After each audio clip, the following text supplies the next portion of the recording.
Yo!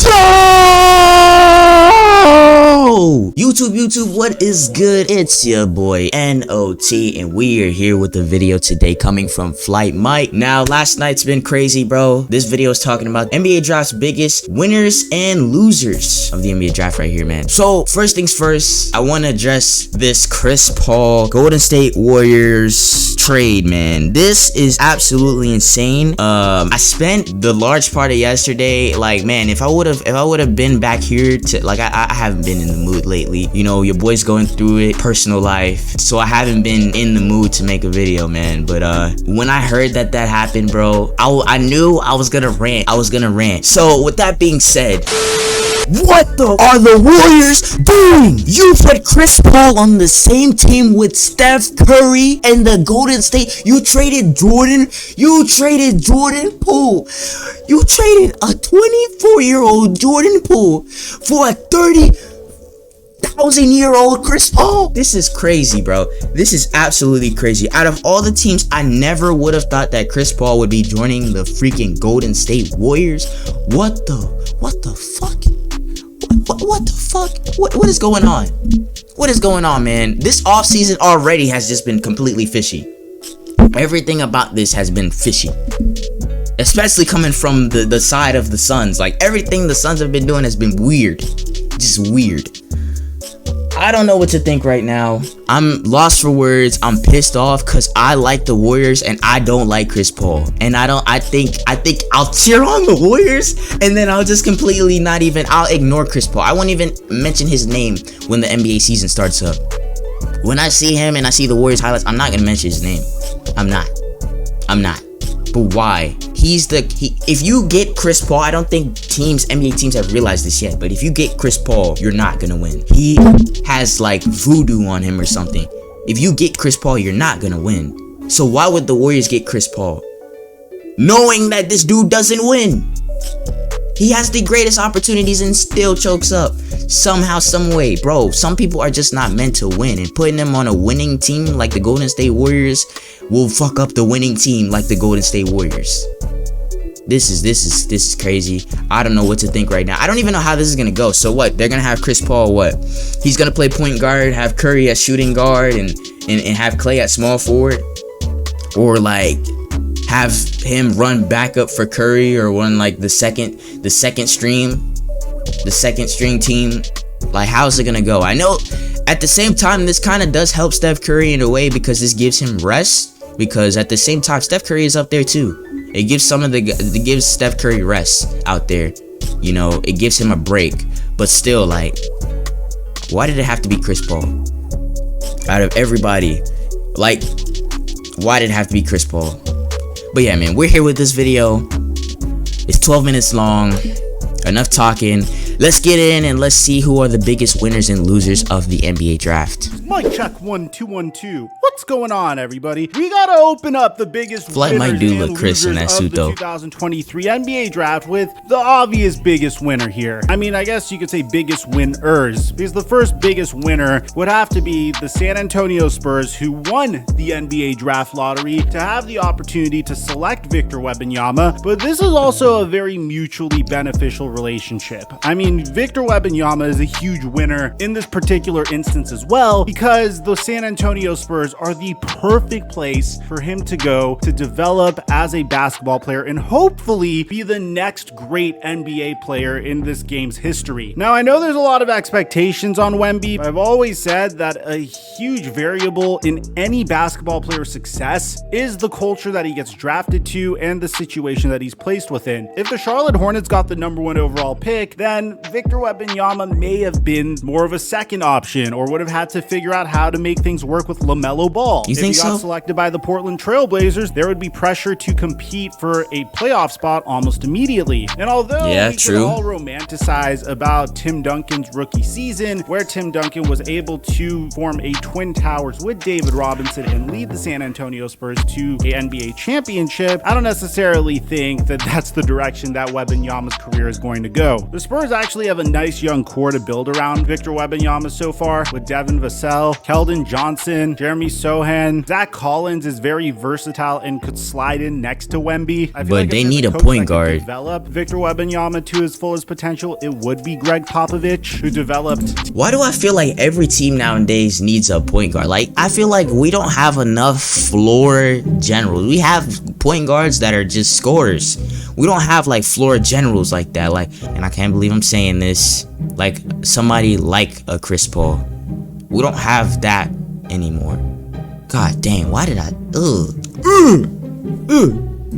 Tim Duncan to his fullest potential. Yeah, I ain't saying that again. I'm excited to actually see Greg Popovich have a competitive team in the future once again, because those Tim Duncan, Manu Ginobili, Tony Parker led San Antonio Spurs teams, although you could make the claim that it was boring to watch, if you watch highlights of this team, the way they played basketball was absolutely beautiful, and it was the right way to play basketball. Obviously, there are variables at play. Asset-wise, this team is set as a result of the DeJounte Murray trade, where the Spurs received 3 first-round picks and a pick swap, and given the direction of the Atlanta Hawks, there's a chance that the 2025 first round pick, the 2026 first round pick, and the 2027 first round pick turn out to be very good picks in the future, especially if DeJounte Murray leaves, and given the fact that the Hawks don't really know what they're doing, at least so far over the past year, thanks to the owner's son, by the way, which we've made videos on this before. But ultimately, I'd have to say, as an NBA fan, you should be excited about Victor Wembanyama's arrival, and hopefully he could live up to the incredible hype generated for him as the greatest basketball prospect since LeBron James. Now, if we're going to talk biggest losers so far, at least for now, we're going to have to discuss Damian Lillard. Damian Lillard was hoping that the Portland Trailblazers would be able to move the number 3 overall pick in order to get him some immediate help. There are a bunch of rumors floating around about who that could potentially be. Some people thought that the Portland Trailblazers may be able to trade the number 3 overall pick for Zion Williamson. Adrian Wojnarowski would people were saying,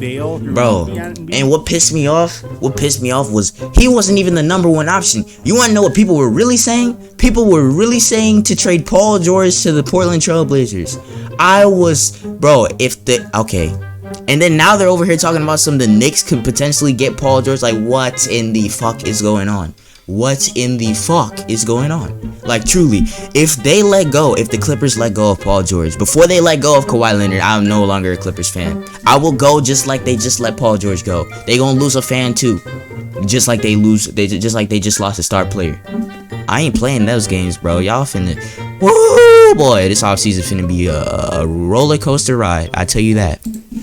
NBA draft, that Zion Williamson was never really available for trade. Maybe it was something floated out there. It didn't seem like there was a crazy demand for him, so maybe they're just trying to backpedal as a result of that. But then there was questions about maybe Pascal Siakam, maybe Paul George, and then it would get really confusing because we would find out leading up to the NBA draft that the Portland Trailblazers weren't even picking up the phone on potential trade offers for Damian Lillard. Bear in mind that a team like the Miami Heat could offer like Duncan Robinson, Tyler Hero, Caleb Martin, and like 2 first-round picks and a pick swap for Damian Lillard, which would allow you to rebuild around Scoot Henderson and Shaedon Sharpe, which they're very fond of. Oh my gosh, and you get those guys. Anthony Simons. They have a very good young. They would have a deep squad, or even some trade chips in addition to Damian Lillard that they could move on from. But they weren't willing to pick up the phone on Damian Lillard. So now we're in a very unique situation because Dame has said historically multiple times that he is not interested in a rebuild, but at the same time, it looks like the Portland Trailblazers are rebuilding. This is like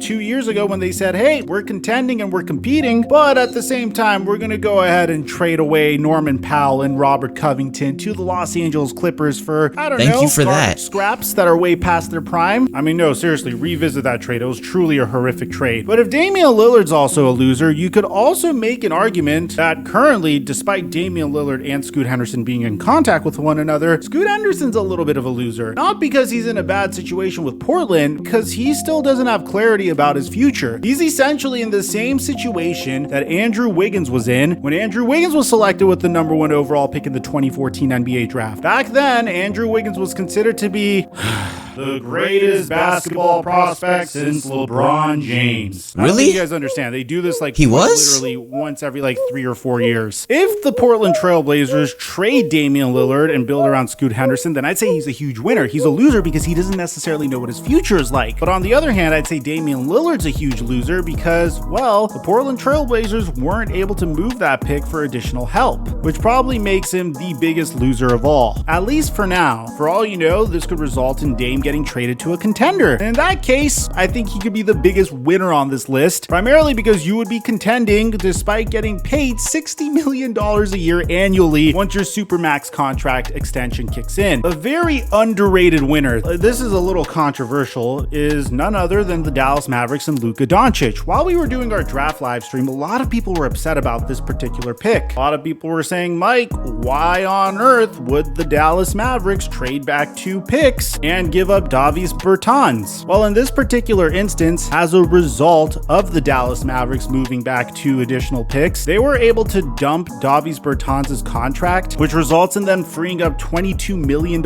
in cap space just a week before NBA free agency starts. This is significant. I mean, this is money that you could put in to convince Kyrie Irving to re-sign with the Dallas Mavericks, which there isn't that robust of a market for Kyrie Irving to begin with, but it's much more attractive to go to Kyrie Irving and say, hey, if you re-sign with us, then we could actually put good pieces around you and Luka as a result of Heard the Celtics needed a point guard and they was looking at Kyrie again. Winner on this list Boy, that'd be none other than hilarious. Zion Williamson. The fact that he didn't get traded on draft night for Scoot Henderson is a huge victory in my opinion. It means the New Orleans Pelicans still believe in him. It means that they are still doing everything they can to build a contender around him. And I honestly think that's a great decision for both the New Orleans Pelicans and Zion Williamson, because at the end of the day, no one's going to really look back on this moment and say, hey, the Pelicans should have traded Zion Williamson for Scoot Henderson, because that's a very aggressive move to begin with. No team has ever made a decision like that in NBA history. No team has ever punted on a player with the ceiling that Zion has just a mere 4 seasons into his career. I hope Zion is able to turn it around. I'm not necessarily sure if he can. I would want to see LaMelo Ball throw lobs to Zion Williamson. Oh yeah, but that'd be fun. ultimately, that's not what's going to happen. Same with Damian Lillard throwing lobs to Zion Williamson. Ultimately, that's not going to happen. But regardless, this should be seen as a huge victory for Zion as well. And probably the biggest loser in this year's NBA draft that ended up in a great situation. I don't think the team that drafted him is a huge loser, but I do believe that the player's slide does make him a loser because, well, he loses out on a significant amount of money, although he still gets a first-round rookie contract. Would have to be Cameron Whitmore. Part of the reason Cam Whitmore